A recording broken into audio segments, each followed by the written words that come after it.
मंत्री नायब सिंह सैनी जी,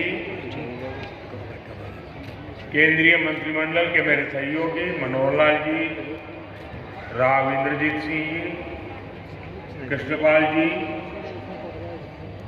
हरियाणा एसडीपीसी के अध्यक्ष जगदीश सिंह जिंडा जी, अन्य महानुभाव, देवी और सज्जनों, आज का दिन भारत की विरासत का अद्भुत संगम बनकर आया है। आज सुबह मैं रामायण की नगरी अयोध्या में था और अब मैं यहां गीता की नगरी कुरुक्षेत्र में हूं। यहां हम सभी श्री गुरु तेग बहादुर जी के 350वें बलिदान दिवस पर उन्हें नमन कर रहे हैं। इस आयोजन में हमारे बीच जो संत मौजूद हैं,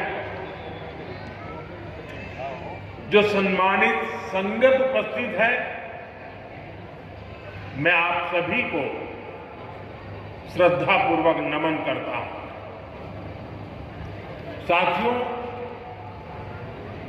5-6 साल पहले एक और अद्भुत संयोग बना था, मैं उसका जिक्र भी जरूर करना चाहता हूं। साल 2019 में 9 नवंबर को जब राम मंदिर पर सर्वोच्च न्यायालय का निर्णय आया था, तो उस दिन मैं करतारपुर कॉरिडोर के उद्घाटन के लिए डेरा बाबा नानक में था। मैं यही प्रार्थना कर रहा था कि राम मंदिर निर्माण का मार्ग प्रशस्त हो, करोड़ों राम भक्तों की आकांक्षा पूरी हो। और हम सभी की प्रार्थना पूरी हुई। उसी दिन राम मंदिर के पक्ष में निर्णय आया। अब आज अयोध्या में जब धर्म ध्वजा की स्थापना हुई है, तो फिर मुझे सिख संगत से आशीर्वाद लेने का मौका मिला है। साथियों, अभी कुछ देर पहले कुरुक्षेत्र की भूमि पर पांचजन्य स्मारक का लोकार्पण भी हुआ है। कुरुक्षेत्र की इसी धरती पर खड़े होकर भगवान श्री कृष्ण ने सत्य और न्याय की रक्षा के उसे सबसे बड़ा धर्म बताया था। उन्होंने कहा था, स्वधर्मे निधनम श्रेय, अर्थात सत्य के मार्ग पर अपने धर्म के लिए प्राण देना भी श्रेष्ठ है। श्री गुरु तेग बहादुर जी ने भी सत्य, न्याय और आस्था की रक्षा को अपना धर्म माना और इस धर्म की रक्षा उन्होंने अपने प्राण देकर की। इस ऐतिहासिक अवसर पर भारत सरकार ने श्री गुरु तेग बहादुर जी के चरणों में एक स्मृति डाक टिकट और विशेष सिक्का भी समर्पित करने का सौभाग्य पाया। मेरा कामना है हमारी सरकार गुरु परंपरा की इसी तरह निरंतर सेवा करती रहे। साथियों, कुरुक्षेत्र की यह पवित्र भूमि सिख परंपरा का एक महत्वपूर्ण केंद्र है। इस भूमि का सौभाग्य देखिए, सिख परंपरा के लगभग सभी गुरु अपनी पावन यात्रा के दौरान यहां आए।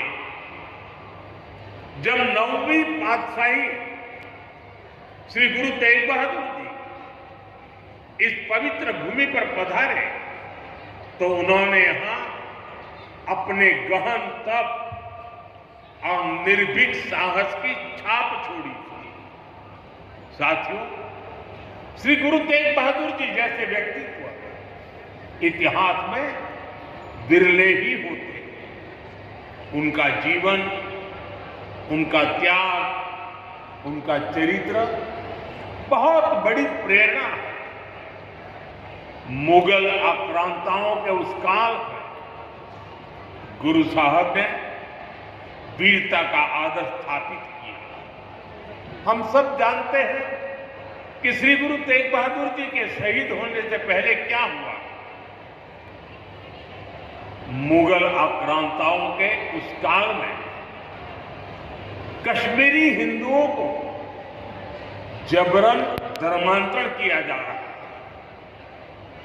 इस संकट के बीच पीड़ितों के एक दल ने गुरु साहब से सहयोग मांगा। तब से गुरु साहब ने उन पीड़ितों को जवाब दिया कि आप सब औरंगजेब को साफ साफ कह दें, यदि श्री गुरु तेग बहादुर इस्लाम स्वीकार कर लें तो हम सब इस्लाम धर्म अपना लेंगे। साथियों, इन वाक्यों में श्री गुरु तेग बहादुर जी की निडरता, उसकी पराकाष्ठा थी। इसके बाद जिसकी आशंका थी वही हुआ। उस क्रूर औरंगजेब ने गुरु साहिब को बंदी बनाने का आदेश दिया, लेकिन गुरु साहब ने खुद दिल्ली जाने की घोषणा कर दी। मुगल शासकों ने उन्हें प्रलोभन भी दिए, लेकिन श्री गुरु तेग बहादुर अड़िग रहे। उन्होंने धर्म और सिद्धांतों से समझौता नहीं किया और इसलिए उनका मन तोड़ने के लिए गुरु साहब को पद से डिगाने के लिए उनके सामने उनके 3 साथियों, भाई दयाला जी, भाई सतीदास जी, भाई मतीदास जी की निर्ममता से हत्या की। लेकिन गुरु साहब अटल रहे, उनका संकल्प अटल रहा। उन्होंने धर्म का रास्ता नहीं छोड़ा। तब की अवस्था में गुरु साहब ने अपना शीश धर्म की रक्षा को समर्पित कर दिया। साथियों, मुगल इतने पर ही नहीं रुके थे। उन्होंने गुरु महाराज के शीश को अपमानित करने का भी प्रयास किया, लेकिन भाई जेता जी ने अपने पराक्रम के बल पर उनके शीश को आनंदपुर साहब पहुंचाया। इसलिए ही श्री गुरु गोविंद सिंह जी ने लिखा है, तिलक जंजू राखा प्रभदा का, तेग बहादुर से गिरिया करीन तीनों आन। इसका अर्थ था कि धर्म का तिलक सुरक्षित रहे, लोगों की आस्था पर अत्याचार न हो, इसके लिए गुरु साहिब ने सब कुछ न्यौछावर कर दिया।